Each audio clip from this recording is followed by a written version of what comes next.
Have you ever looked at the Great Pyramids of Giza or the towering columns of Stonehenge and just wondered, how? How on earth did ancient civilizations, with none of our modern technology, build structures so massive, so precise, and so enduring? We see these monuments as almost magical, built by giants or aliens. But the truth is even more incredible. They were built by ordinary people, using extraordinary ingenuity and tools that were far more sophisticated than you might think. Today, we're going on a journey back in time to uncover the forgotten tools that literally built the ancient world. Get ready, because what you're about to hear will change the way you see history forever. Let's start in ancient Egypt, around 2500 BC. The Great Pyramid of Khufu stands as a testament to human ambition. It's made of 2.3 million stone blocks, some weighing up to 80 tons. That's like the weight of a dozen elephants. So, how did they move them? The common image is thousands of people straining to pull massive sledges across the sand. And that's partly true. But recent discoveries have revealed a simple, brilliant trick. An ancient tomb painting from Jehutetep shows a person pouring water on the sand in front of a sledge. Physicists have tested this and found that wetting the sand just right reduces the friction by half. It wasn't just brute force, it was applied physics. They turned the desert itself into a construction aid. But moving the blocks is only half the battle. How did they cut them with such incredible precision? Many of the granite blocks from the Aswan quarries fit together so perfectly you can't even slide a piece of paper between them. The Egyptians didn't have steel. They had copper, which is a relatively soft metal. So, did they spend years slowly chipping away at granite with soft copper chisels? Not exactly. They had a secret weapon: sand. Quartz sand, to be specific. By using copper saws that were on their own too soft to cut granite, they would introduce sand as an abrasive. The saw's back-and-forth motion would drag the hard sand particles, which did the actual cutting.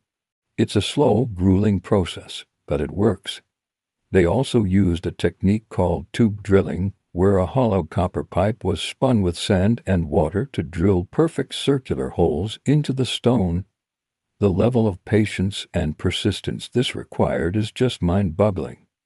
Now let's fast forward to the Roman Empire. Think of the Colosseum, the aqueducts, the Pantheon with its massive, unsupported concrete dome. The Romans were the masters of engineering, and their secret ingredient was a revolutionary building material: Roman concrete. This wasn't the same concrete we use today. Theirs was a mix of volcanic ash, called pozzolana lime, and seawater. This mixture created a chemical reaction that resulted in a concrete that was not only incredibly strong but also waterproof. In fact, it gets stronger over time, especially when exposed to salt water. That's why Roman harbors and piers built 2,000 years ago are still standing, while modern concrete structures can crumble in a few decades. This miracle material allowed them to create architectural forms that were previously impossible, like vast arches and domes, shaping an empire that would last for centuries. They built on a scale that wouldn't be seen again until the Industrial Revolution. To build these structures, the Romans also pioneered the use of sophisticated machinery. They developed large wooden cranes, powered by human treadmills. Imagine giant hamster wheels, but with people walking inside to lift multi-ton stone blocks high into the air. One of their most impressive cranes was the Polyspastos, which used a system of multiple pulleys to multiply the lifting force. With a setup like this, a small team of workers could lift several tons with relative ease. They essentially invented the concept of mechanical advantage for construction. Their understanding of levers, pulleys, and cranes allowed them to build faster, higher, and stronger than anyone before them. Now, let's journey to South America, to the heart of the Inca Empire in the Andes Mountains. Places like Machu Picchu and Sacsayhuaman are famous for their mind-bending stonework. We're talking about massive, irregularly shaped polygonal blocks that fit together like a perfect puzzle, with no mortar at all. This is called ashlar masonry. The stones are so tightly joined that it's impossible to slip a knife blade between them. How did they achieve this level of precision with stones that have dozens of corners and angles? The secret seems to lie in a technique of scribing and coping. The Incas would hoist a new, roughly shaped stone into position above the one it was meant to sit on. They would then use a tool to trace the exact contours of the lower stone onto the upper one. Then, they'd take the upper stone down and painstakingly chip and grind away at it, little by little, constantly putting it back in place to check the fit. This process was repeated over and over again until the two stones mated perfectly. It's an incredible display of a trial-and-error methodology, combined with immense skill and an almost supernatural feel for the stone. The tools they used were just as fascinating. The Incas didn't have iron or steel tools, nor did they have the wheel for construction. Their toolkit consisted primarily of harder stones. They used river cobbles and stone hammers to pound the blocks into shape. For the finer finishing work, they likely used sand and water to grind the surfaces smooth, achieving that seamless fit. So when you see those incredible Inca walls, you're not just looking at a structure, you're looking at a testament to pure, unadulterated craftsmanship, where the primary tools were patience, stone, and an incredible understanding of geometry. Let's head back to Europe, to the era of Gothic cathedrals like Notre Dame or Chartres. These soaring structures, with their delicate stained glass windows and flying buttresses, seemed to defy gravity. Building them was a community effort that often spanned generations. The master masons of the Middle Ages were the architects, engineers, and project managers of their day. They didn't have blueprints and CAD software. They had tracing floors. A tracing floor was a huge, flat plaster surface, often the size of the building's nave, where they would draw the full-scale plans for arches, window traceries, and vaults. It was their 1:1 scale drawing board. They used simple but effective tools like the compass, the street edge, and the set square to lay out complex geometric designs.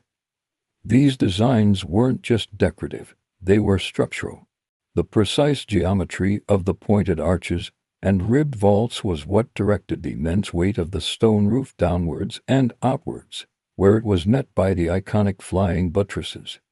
The lifting was done with tools that were an evolution of Roman technology. They used treadwheel cranes, sometimes built right into the scaffolding or the roof structure of the cathedral itself. They also employed complex systems of scaffolding, allowing them to work hundreds of feet in the air. Each stone was quarried, marked with a mason's personal symbol, shaped on the ground, and then hoisted into its exact position.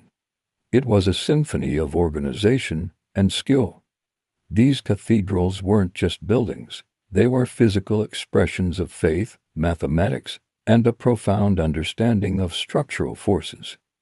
All achieved with tools that were fundamentally simple but used with genius-level application. From the sand-assisted saws of Egypt to the miracle concrete of Rome, the puzzle-piece stonework of the Incas, and the geometric mastery of the cathedral builders, the story of ancient construction is a story of human ingenuity. These people didn't have lasers, computers, or power tools, but they had something more powerful. A deep, intimate knowledge of their materials, an incredible ability to solve problems, and a level of patience and dedication that is hard for us to even comprehend today. They looked at a mountain and saw a cathedral. They looked at a desert and saw a pyramid. The tools they used may seem primitive to us, but the minds that wielded them were anything but. The next time you see one of these wonders of the world, remember that they weren't built by magic. They were built by clever, hard-working people who, with stone, wood, and water, shaped the very foundations of our world. Thanks so much for watching. What ancient technology fascinates you the most? Let me know in the comments below. And if you enjoyed this journey into the past, don't forget to like this video and subscribe for more deep dives into history's greatest mysteries. See you next time.